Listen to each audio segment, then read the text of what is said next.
What is going on today, guys? Welcome back to an episode of WNN, your source for the music and music production news. I am live at NAMM, as you can clearly see here. I am here to get the sneak peek early. In our first story, Arturia has updated Pigments to Pigments 5, and Pigments 4 I could have sworn came out, about a year ago. So in Pigments 5, they have reduced CPU consumption. You can melodize any sound in one click. So essentially, it's a generative sequencer. You can process any audio with Pigments, so now you can use it for effects on audio. They've added new wavetables and samples. They've updated the interface a bit. There's a new factory library and expansions. As you know, Arturia Pigments is a lot of people's favorite synth. I have to agree it's pretty good too. They've added an intro offer to get it for half price due to the update. It's also a free update if you already own Pigments, so check that out. I could see why it was a free update now. There ain't no way they could charge for this. Not that it's not good. Just you couldn't get away with it.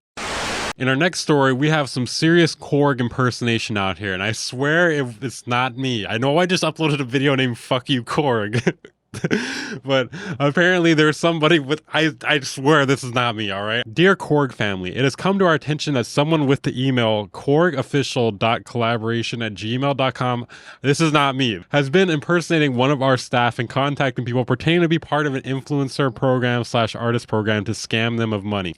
Not me, okay? Not me. I'm just trying to get ahead of the allegations here. Please be aware that this is a scam and that we would never contact anyone using Gmail account of any kind, and would never send any links asking you to sign into any account of any kind to enter sensitive and personal information or ask for money. I feel like they could have just led with that asking for money part. We would never ask for money. If you receive an email of any kind like this, they're writing this really terribly. They're like really trying to like cover every basis to the point it's making it hard to even understand anymore. Please report it immediately.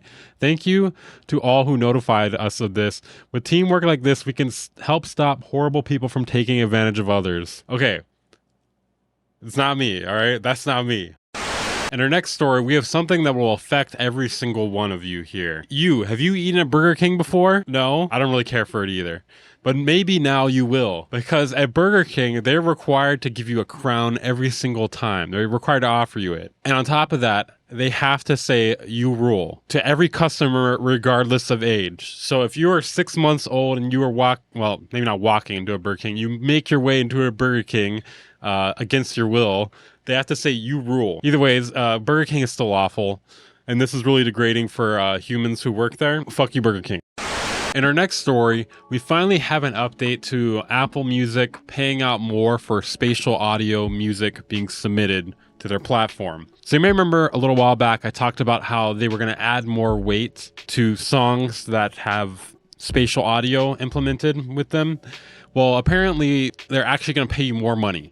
I thought it was going to make it more popular in the algorithm or something. I was wrong. Once again, I was wrong. So this is via an update sent to their label partners. So they have confirmed that spatial available content will receive a royalty rate up to 10% higher. Yeah, I don't really get it either. I don't really want to hear my music in Dolby Atmos. I don't think it's going to add to the experience in any way. Apparently you cannot fake this though. If you try to fake it, they will flag your song, whatever that means. So apparently you will get the 10% bonus even if no one listens to the spatial audio version of the song. Just that it's available in spatial audio will give you a 10% bonus and pay on that song. It may be worth it.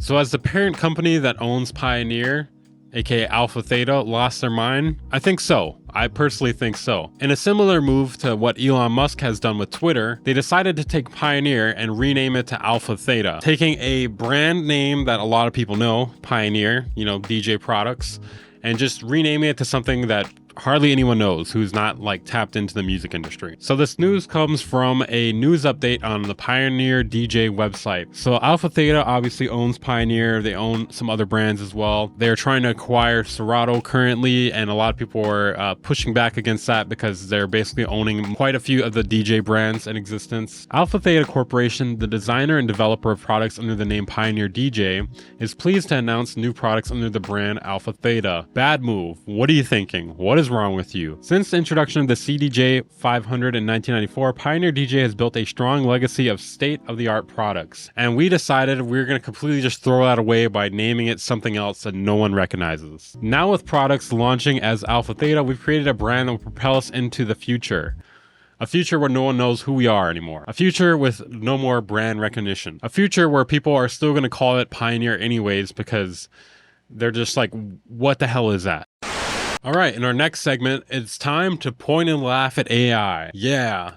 One of my favorite segments that we ever do. You may not remember it being called that because it didn't have a name until now, but that's what we're doing right now. And today we have TikTok's new AI song feature. You choose a text prompt, and then the AI song will then generate a lyric and set it to music. While that sounds impressive, wait till you hear the results. New experimental feature powered by Bloom LLM lets creators generate unique songs and lyrics for videos and photos. Okay. An AI spit.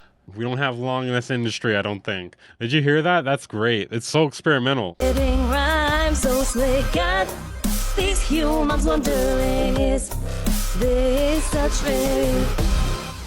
I'm an AI spitting rhymes so sick at these humans. Holy shit, bars. Okay, enter prompt to generate a song. Now there are some suggested words at the bottom. It says a new beginning, going to concerts, playing billiards. These are all great concepts for songs. You're giving away too much sauce here, man. Taking a dance class, cuddling with pets. I need a song about cuddling with my pets or taking a dance class. Yeah. You can also randomly Surfing an ocean. just Attending comedy shows. These are all great ideas for songs. can pick whatever, but you can generate your own words as well. So we're gonna pick the randomized words at the bottom. So let's see, attending comedy shows. It will say The comedy shows, scene is lit. I hit the Wow. Yeah, they have not mastered the tuning aspect of this yet. and some lyrics for you. Okay, so I hit the comedy show. I hit the comedy scene and ring in the heat, got my spot on the mix. All right. People have been saying before, is hip hop dead? Now it is. Now it is. Hip hop is dead. Come on, let's just dissect these lyrics here. I hit the comedy scene. I'm bringing the heat. Got my spot on the mic. I'm a true comedy pet. Laughter filling the air. I ain't leaving till the break. Attending comedy shows. That's my only defeat. Doesn't even make sense. I hit the comedy shows scene. It's lit. Feeling right, laughing till my stomach falls. Ain't no time for fight. Got my funny friends, we vibing, standing tall. Attending comedy shows, it's the only way we ball. Bars, absolute freaking bars. We got some breaking news here. I'm going to be going strictly audio from here on out because BusyWorks Beats had to borrow my camera. And I had to give it to him. He's got some dirt on me. Waves released a new multi-effect plugin, and on the surface, it looks kind of stupid and useless. But after you look into it further, you will realize it is stupid and useless. Nah, I'm just kidding. It seems all right. So it has reverb, delay, and chorus, which had me like, what is this? Drip in space? Super massive, but in space? It seems like it was mainly designed for vocals. For some reason, you cannot change the order of the effects, which is a bit of a design flaw in my opinion. So what seems to be special about it is that there is a rider fader at the bottom along with an auto button. It will ride the effects on your vocals to give it a less static application of the effects. They say it will save time with routing and setting up modulation, etc. It is $49.99 and I'm personally not going to buy it. In our next story, Supercritical plans to release a hardware MPE synth named REDSHIFT 6, which they describe as a 6-voice variable character synthesizer. It has actual analog oscillators that they have called the Demon Core oscillator in the past, so you know I'm already a fan. It has various engines such as twin oscillators, supersaw, flanging phase sync, or a transistor organ. It has true 6-voice polyphony, classic vintage poly dual layer mode with 3+3 voices. Yeah, I know, this is a lot. 6 individual voices, each with their own patch and physical output, or any combination of the above. It's also multi-timbral, and each of the 6 voices can operate with 16-note polyphony. I'm not gonna lie, the whole true polyphony thing kind of confuses me a bit. From what I can tell, it means each voice has its own actual oscillator. I'm not gonna lie, the buttons remind me of the beat thing a bit, which I realize is insanely disrespectful. My apologies.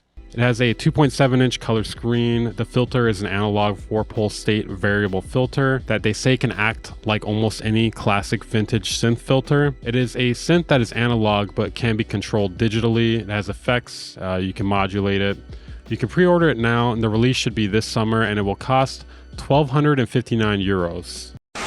About a week ago, as of this recording, the European Parliament members have voted for new legislation to be created for fair payouts for musicians, and it was voted in favor with 532 votes to 61. Several concerns were raised, including a lack of regulation surrounding AI. You already know I'm happy about that. Unfair visibility between popular and rising artists, and unfair revenue distribution. Some other things they plan to have it address include condemning payola schemes that force people to accept lower revenue in exchange for more promotion. That reminds me of something. What is it? Oh yeah, Spotify Discovery Mode. It's almost like they wrote that for Spotify Discovery Mode. They mentioned potentially implementing quotas for European musical works, which seems a little concerning, especially when other countries may not implement this. It would force platforms to make the algorithms and recommendation tools transparent to prevent abuse of the tools. They have suggested adding a label to songs that have been generated by AI, as well as stating that deepfakes need to be tackled, whatever that means. Either way, if this bill is written well, it could force Spotify to reverse some of their manipulative policies that have been introduced recently, especially since so many countries are part of the European Parliament. That's it for this episode of WNN. If you enjoyed it, like, subscribe. I would greatly appreciate it. Massage it an odd number of times. Patreon for the support channel, second channel, etc. Blah, blah, blah, blah. Just hit 10,000 on the second channel. Check it out if you haven't. React content, beat battles, etc.